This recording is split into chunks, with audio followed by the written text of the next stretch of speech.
Hi, so welcome back. In this video, we're going to calculate the number of compounding periods and the time periods for compound interest.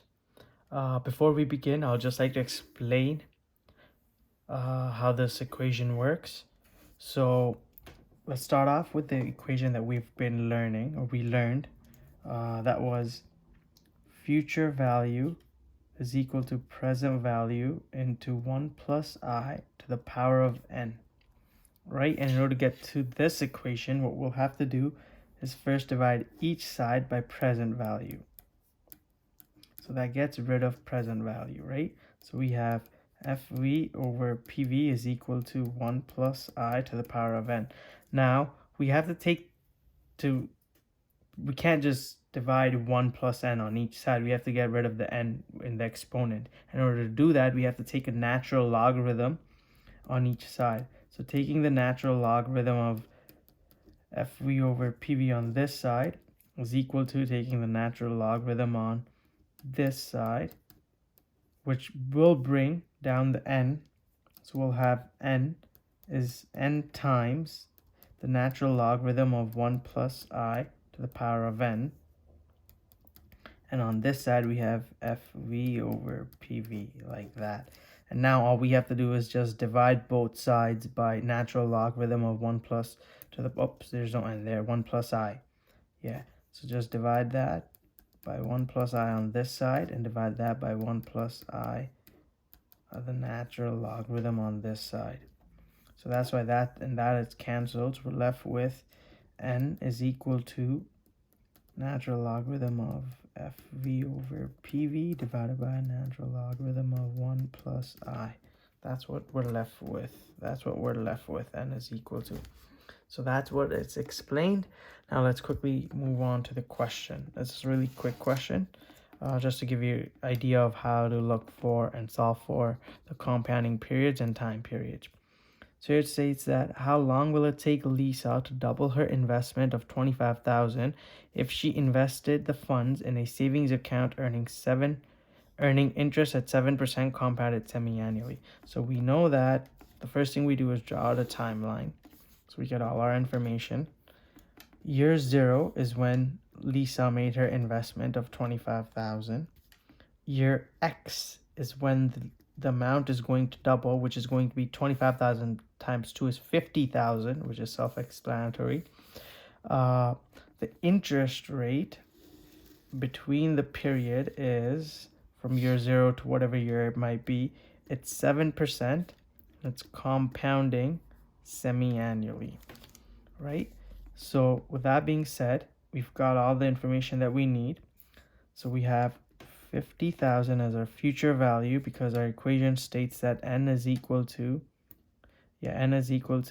natural log of FV over PV divided by the natural log of 1 plus I. Remember, this I is our nominal interest rate, and we need to change this I to our periodic interest rate.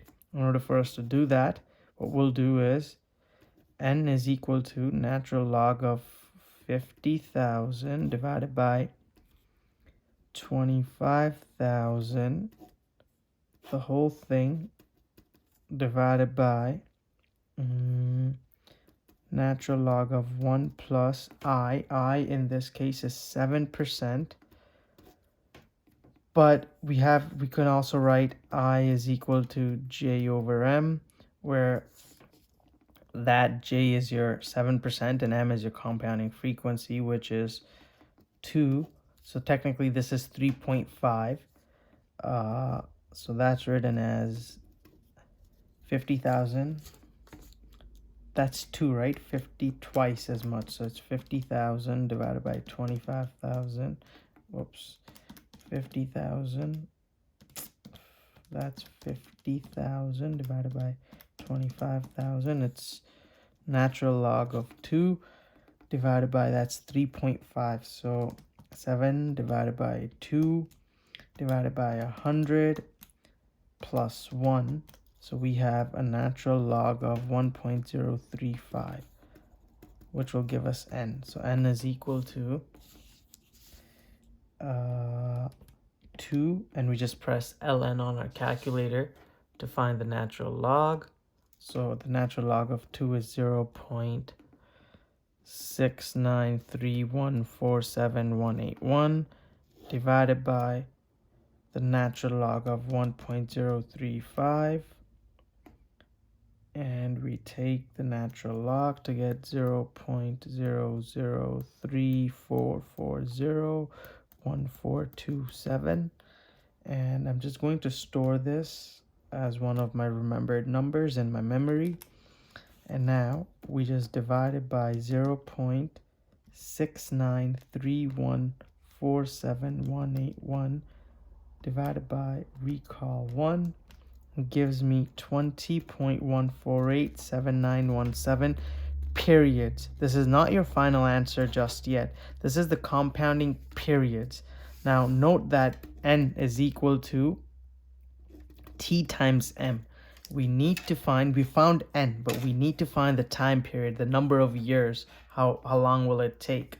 So in order for us to do that, now we could just now if we have n, and which is t times m, we don't know t, so we could just rearrange it, right? Divide each side by m, so we have t is equal to n over m, and we know our m, so t is equal to n is 20.1487917 divided by m, which is 2, so we just divide this by 2, which will give us t is 10 years, 10.000743958 years. You can also take this a little farther, where we could just subtract off 10 to see how many years we have, like how many months we have, because it's a fraction of a year. 0.00743958848 is part of the year, right? So we can just multiply that by 12 and we get 10 years and a fraction of a month. It's not a month yet, right? It's 0.08 months, right? So it's not 1 month, it's 0.08. So you could round it off to 1 month to be exactly like roughly up about so 10 years and 1 month would be your answer. So I hope this helped you. If it did, please give it a thumbs up and like my video. Okay, perfect. Thank you.